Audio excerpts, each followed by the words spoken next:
Guava Island is the movie featuring Childish Gambino / Donald Glover, Rihanna, and Letitia Wright. Now, the movie, the narrative is about basically this guy who wants to make a musical festival in his town, and we follow the events that unfold during that time. Now, the things that I like and dislike about this movie are a lot of things. I like a lot of things and I dislike some things. Now, I'm gonna go through my dislikes because, like any smart kid, we're gonna wolf down that broccoli so we can have ice cream later. What's the broccoli of this movie? Well, the accent is kind of the only thing, actually.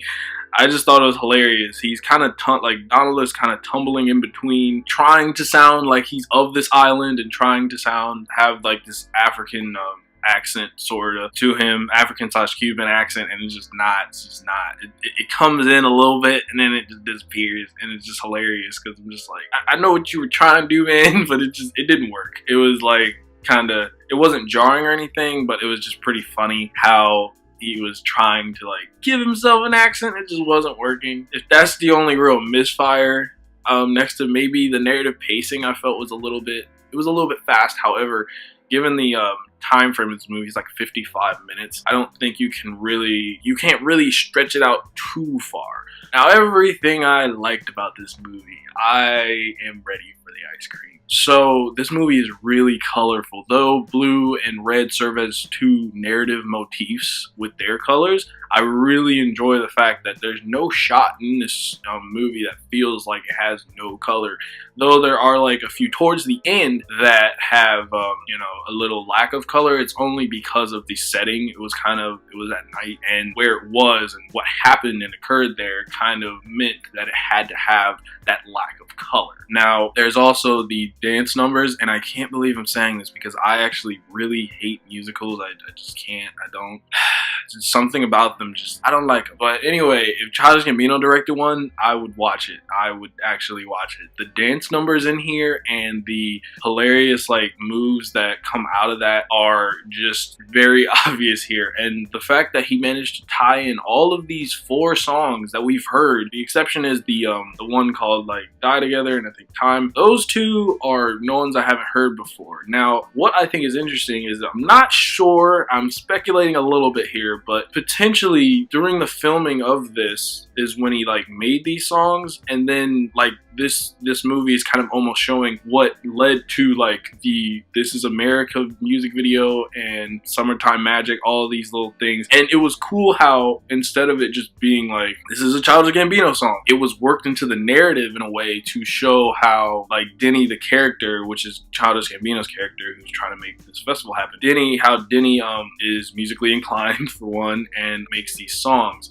So it has a weird way of like having this narrative that like those songs narratively have tones that can reach outside of this movie, but within this movie they still work for the story of Denny, and I just thought that was pretty cool. Again, like I said, the vibrancy and buoyancy and just comedic flair Glover has with Denny as a character is really awesome to see. And he still has like, it's a similar style to Earn, but it seems like the characters that Glover does for his own projects really do have this kind of awkward, lovable personality to them, and you kind of care about the characters. The only other things that I was kind of like on was the fact that unfortunately it felt like Rihanna and Letitia Wright's characters didn't get too much screen time, or at the very, Rihanna did get some screen time, and she's still gorgeous, but I felt like for the story they were trying to tell, they did do a good job, and it just unfortunately meant that Rihanna and Letitia Wright do not get like a lot of screen time for the overall story. And the overall story was pretty good, and I think that the end particularly is pretty cool in the way that they basically define in the very beginning that blue means like blue is this magical color, and it's part of the silk, and that the Red Corporation is trying to basically just overpower the people and constantly make them work. And it's crazy. Like, the guy gets really mad that then he's just like, hey, maybe we should just have a Sunday off, just like out of all days, let's have a Sunday off. And the guy just really doesn't like that. He's like, I'm gonna smash your guitar. And what's interesting is that early on too, the two things that are defined are love and war. And love has this very blue, vibrant color, and red, the red is defined as war. This kind of like, you know, dangerous color. Usually when we see red, we're like, this caution, versus blue that means like patience and something like that. And so in the end, unfortunately, when Denny meets his demise, you would think that everyone would kind of be like working, going back to work, and realizing that like no matter what, they're kind of stuck in the situation. But instead, like at the end, the guy comes out and everyone's adorned in this beautiful blue. I mean, it was at the festival, but the way that they have it done is that basically at the end, it's kind of showing that love wins. And the way that Rihanna's character Kofi kind of regards the boss man who runs the corporation, who clearly got Denny assassinated, how she regards him in this way of like, like this is what wins, and like all these people adorned in blue, and it's like wave of love, and it's really cool. Another concept that I really like narratively that they talked about was America being a concept, not just this country, but instead it's just a concept, it's not a reality. Because a character expresses to Denny like, I'm gonna get my money and I'm gonna go to America where everything will be better, and then literally Denny's just like, no. And then it does this is America thing, and I was just like, oh my god, like that was probably my favorite one choreography wise, because at the end they're kind of like there's a part where they fall on the ground and they pretend to be dead, and then they just rise up and they're just like doing it was sick. I thought that was sick.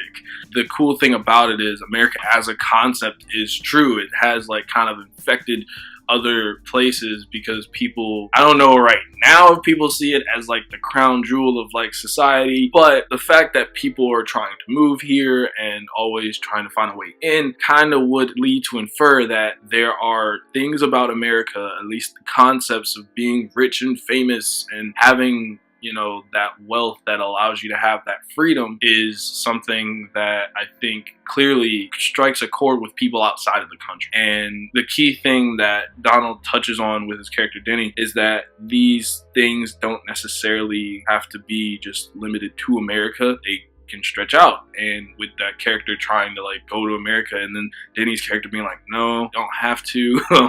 Basically you would have the same problems here, like we're having the same issues here. There's a guy at the top. People think if they have to get someone else rich in order to get themselves rich, like people are trying to get up the step ladder, but it's actually just a circle that they're constantly going through. Then how does anyone really progress if the idea, like if the concept is still here and still very much alive? It was pretty interesting how that was done.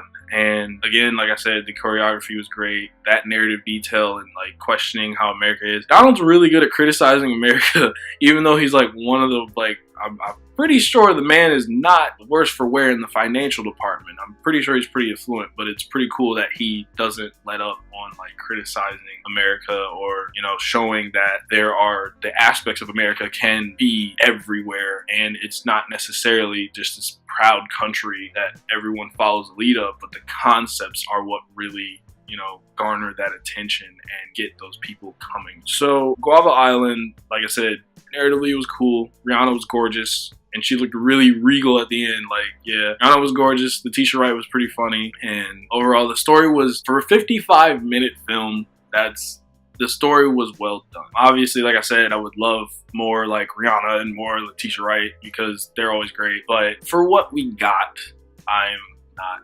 displeased. I think like overall it's a very colorful, vibrant, and meaningful story about how sometimes it's just the simple pleasures in life that can really allow people to just feel free. Sometimes it's not just like obviously financial freedom does lend to having the ability to do those things you want to do, and it's always important to like kind of want to strive towards that, but not get overwhelmed by it. Being able to take a break. It's crazy that it seems the whole not wanting people to not work on like Sunday thing seems wild, but people in like America, people everywhere, I think, will work every day. For some people, a 40-hour work week, I'm pretty sure, is a normal thing just to get by. So those brief moments, those brief memories of trying to impart just like some form of enjoyment among others is really hard to do when you're constantly working, but it makes it all the more significant when you do get that. But yeah, Guava Island was pretty cool. I'm kind of sad that they broke dude's guitar, and it sucks that he had to die in the end. But overall, I think like the messages of not letting wealth determine your happiness, not letting others try to dictate your entire life, and letting, I guess, love really win. It was a funny way. Like, if you think about it, he basically managed to take the idea of love wins and not make it cheesy. Instead, it actually came across as, like I said before, meaningful. And this was a vibrant, colorful movie. There was rarely a shot where there was kind of this dissonance with the color and the mood. They always kind of came together well. There's even a scene, I just remembered, there's even a scene where it's like making the anxiety ratchet up, and it's got these like two blue dresses like spinning around, and it just cuts back and forth between them, and the steel drums are picking up. Also, almost forgot too, the way that they do the transitions for like certain acts was pretty cool. Like they would have like the steel drums like pick up in intensity, and then it would stop and it would look at the two drummers, and then it would move on to like the next part of the story. It was kind of this cool narrative pace, this way to like make the story breathe a little bit and then continue on. The way that it's shot, it has a film grain to it, and the sizing makes me think like it feels almost like this home movie. So it almost feels kind of like you're at home watching this or something along those lines. Basically, it just had this like hometown feel to it that I thought was a cool directive choice. Again, Hiro Murai is probably the greatest director of like this generation, one of the greatest, if not the best, that I like. With that being said, I enjoyed this movie. I thought it was colorful, vibrant, full of life, and overall enjoyed the narrative that encompassed it. And I cannot wait for more Gambino stuff / Glover stuff. Movies are great, and it was fun to do movie talk because I haven't done one in a while. Guava Island. Well, this guy says